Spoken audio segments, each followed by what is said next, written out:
बिस्मिल्लाहिर्रहमानिर्रहीम। अस्सलामुअलैकुम, मैं हूं सफिया खान। शामिल करते हैं हेडलाइंस। यही लोग सख्त बंदिशों का कहते थे, आज लोगों की जिंदगियां खतरे में डालकर सियासत कर रहे हैं। वजीर आजम ने अपोजिशन को खरी खरी सुना दी। असद उमर बोले, शायद ये लोग पेशावर वालों से बदला लेना चाहते हैं। शहबाज गिल और शहजाद अकबर ने तंज किया, कहा बख्तावर की मंगनी के लिए लाजमी कोरोना टेस्ट और खुलेआम वायरस बांटा जा रहा है।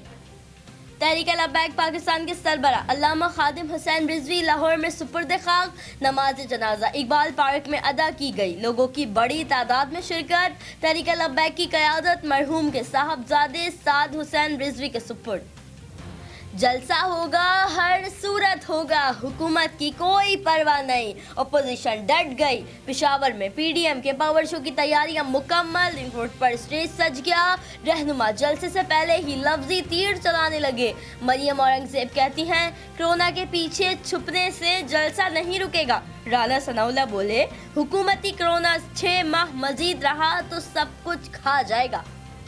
क्लिफ्टन में प्लॉट्स की गैर कानूनी अलॉटमेंट का केस। मुस्तफ़ा कमाल और इफ्तिखार कायम खानी समेत दीगर मुल्जिमान पर फर्द जुर्म आयद। मुल्जिमान का सेहत जुर्म से इनकार। मीडिया से गुफ्तगू में मुस्तफ़ा कमाल ने पीपल्स पार्टी को निशाने पर रख लिया। बोले, इनकलाब तो बिलावल के खिलाफ आना चाहिए।